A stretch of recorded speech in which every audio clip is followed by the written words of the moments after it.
നമ്മുടെ ഒരു ഫേവറേറ്റ് ആയിട്ടുള്ള കളക്ഷൻ റീസ്റ്റോക്ക് ആണ് കാണാൻ പോയി. ഇപ്പോൾ ഒരുപാട് തവണ നമ്മൾ ഇത് റീസ്റ്റോക്ക് ചെയ്തിട്ടുണ്ട്. നല്ല കളർഫുൾ ആയിട്ടുള്ള ഹെവി കോട്ടൺ ഹെക്കോബിൽ സെമി സ്റ്റിച്ച്ഡ് ഫോമിൽ വീനൊക്കെ വന്നിരിക്കുന്ന സെറ്റാണ്. ഇത് കുറിച്ച് ഒത്തിരി ഇൻട്രോ പറയേണ്ട ആവശ്യമില്ല. ഇപ്പം തന്നെ ഒത്തിരി നമ്മൾ റീസ്റ്റോക്ക് ചെയ്തിട്ടുണ്ട്. എല്ലാവർക്കും ഫെമിലർ ആയിട്ടുള്ള ഡിസൈനാണ്.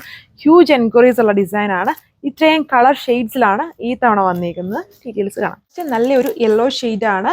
സെമി സ്റ്റിച്ച്ഡ് ഫോമിലാണ് എൻ്റെ വി നെക്ക് കൊടുത്തിരിക്കുന്നത്. ഇതേപോലെ അതായത് കോളർ പോലെ കൊടുത്ത് ഫുള്ളും ഒരു 3 ലെയേഴ്സ് ആയിട്ടാണ് ആ ഒരു ലേസ് പാച്ച് വരുന്നുണ്ട്. മിറേഴ്സ് കൊണ്ടുള്ളൊരു ലെയർ വരുന്നുണ്ട്. പിന്നെ ഒരു പ്രീമിയം ഉള്ളൊരു ലേസ് വർക്ക് കൊടുത്തിട്ടുണ്ട്. നെറ്റിൽ ഇങ്ങനെ എംബ്രോയിഡറി വന്നിരിക്കുന്ന ഒരു പാച്ച്. പിന്നെ ഹെവി ആയിട്ട് കോട്ടൺ ഹെക്കോബ. ഓരോ കളേഴ്സിലും ചെറിയ ചെറിയ കോട്ടൺ ഹെക്കോബ ഡിസൈൻസിലും കട്ട് വർക്കിലും വേരിയേഷൻസ് വരുന്നുണ്ട്. അപ്പം ഫസ്റ്റ് നമ്മുടെ ഈ ഒരു ഡീപ്പായിട്ട് നിൽക്കുന്ന യെല്ലോ ആണ്. ഇതിന് നെക്ക് മാത്രമല്ല മെയിൻ ഹൈലൈറ്റ് എന്ന് പറയുന്നത്. ഇതിൽ വന്നിട്ട് ഈ ഒരു പിൻഡക്ക് ഇതുണ്ടോ ഇങ്ങനെ വരും. അതായത് കുറേ കട്ട് ആൻഡ് പീസ്റ്റ് സ്റ്റൈൽ പിൻഡക്കും പിന്നെ നെക്സ്റ്റ് ലെയറിൽ ഇങ്ങനെ നമ്മുടെ സെയിം കോട്ടൺ ഹെക്കോബ പാച്ചും അങ്ങനെ കുറേ ലെയേഴ്സ് ആയിട്ട് നല്ല എഫോർട്ട് എടുത്ത് ചെയ്തേക്കുന്ന ഒരു ഹെവി വർക്കാണ് ചെയ്തേക്കുക.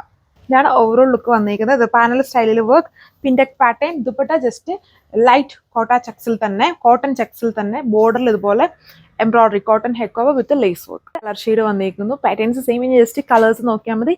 കോട്ടൺ ഫാബ്രിക്കിൽ തന്നെ വരുന്ന സെയിം കളറിൽ വരുന്ന ബോട്ടമാണ് എല്ലാത്തിലും പെയർ ചെയ്തേക്കുക. ഹെവി കോട്ടൺ ഹെക്കോബ വിത്ത് ഹെവി ആയിട്ട് ഇതുപോലെ പാച്ച് വർക്ക് പിൻഡക്ക് വർക്കും ഹെക്കോബ പാറ്റേണും ഒക്കെയാണ് വരിക. ആയിട്ടുള്ള ഒരു ലെവൻഡർ പിങ്ക് ഷെയ്ഡാണ്.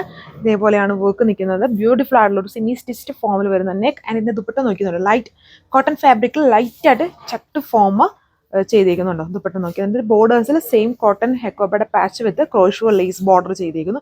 ഈ ദുപ്പട്ട വളരെ ലൈറ്റ് വെയിറ്റ് ആണ്. ഇതിൻ്റെ ബോർഡർ നല്ല ഹെവി ആയിട്ട് വന്നേക്കും. ഇതാണ് അടുത്ത കളർ ഷെയ്ഡ് വന്നിരിക്കുന്നത്. എല്ലാം ബ്യൂട്ടിഫുൾ ആയിട്ട് നിൽക്കുന്ന കളർ ഷെയ്ഡ്സ് ആണ്. ടോൺ ടു ടോൺ കളർ ചാർട്ടിലാണ് വരുന്നത്. കോട്ടൺ ഫാബ്രിക്കിൽ തന്നെ വരുന്ന ബോട്ടം, വളരെ ലൈറ്റ് വെയിറ്റ് ആയിട്ട് നിൽക്കുന്ന ദുപ്പട്ട, ബോർഡറിൽ ആ ഒരു കട്ട് വർക്ക് പാച്ച് ചെയ്തേക്കുന്നു. ഒരു ലൈറ്റ് ചെറിയൊരു ടസ്റ്റി ഫിനിഷിൽ വരുന്ന ഒരു ലെവൻഡറിന്റെ കളർ ടോൺ ആണ് ഇത് വന്നിരിക്കുന്നത്.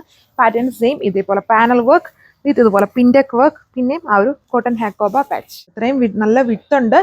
ഇതേപോലെയാണ് അതിൻ്റെ ടോപ്പ് വന്നിരിക്കുന്നത്. സെമി സ്റ്റിച്ച്ഡ് ഫോമിൽ വരുന്ന നെക്ക്, ഹെവി ആയിട്ട് അതിൽ pintuck pattern with heavy cut work pattern. Back side just plain ആയിട്ട് വരുന്നു. ബാക്കിലും അതായത് ആ നെക്ക് പോർഷൻ്റെ ആ വർക്ക് കൊടുത്തിട്ടുണ്ട്. സെമി കോളർ സ്റ്റൈലിലാണ് നെക്ക് വരുന്നത്. ഇതാണ് ഓവറോൾ ലുക്ക്. റേറ്റ് 1440 വിത്ത് ഫ്രീ ഷിപ്പിംഗ്. ഇതാണ് അടുത്ത ഷെയ്ഡ് വന്നിരിക്കുന്നത്. എല്ലാം നല്ല ബ്യൂട്ടിഫുൾ ആയിട്ട് ചെയ്ത ഷെയ്ഡാണ്. ഇത് കുറച്ചും കൂടി ഒരു ലൈറ്റ് ആയിട്ട് അതിലൊരു ഗ്രേപ്പ് ജ്യൂസിന്റെ കളർ ബ്ലണ്ടായിട്ട് നിൽക്കുന്ന പോലത്തെ ഒരു ഷെയ്ഡാണ് വരുന്നത്. ഒരു മാവോടെ തന്നെ പക്ക മാവോ അല്ല, മാവോയിൽ ഒരു ലൈറ്റ് ഗ്രേപ്പ് ബ്ലണ്ടഡ് ആയിട്ട് നിൽക്കുന്ന കളർ ഷെയ്ഡ്. കളർ വന്നിട്ടില്ലേ, ഒരുപാട് കളർ ഷെയ്ഡ്സ് ആണ് ഇതിൽ വരുന്നത്. എല്ലാവർക്കും ഫേവറേറ്റ് ആണ്. വളരെ കംഫർട്ടബിൾ ആയിട്ട് യൂസ് ചെയ്യാം. And cotton fabric and wash ചെയ്യുമ്പോൾ സെപ്പറേറ്റ് ചെയ്ത് വാഷ് ചെയ്യുക, ഓർ കളർ ഗാർഡ് യൂസ് ചെയ്ത് വാഷ് ചെയ്യാം. നല്ല കളേഴ്സിലാണ് ഇതൊക്കെ ഡൈ ചെയ്ത് വരുന്നത്. ഇങ്ങനൊരു ഓവറോൾ ലുക്ക്. ഒരു ടസ്റ്റി ലാവൻഡർ ഷെയ്ഡ്. ഇത്രയും colour shades. Rate 1440 with free shipping. Thank you.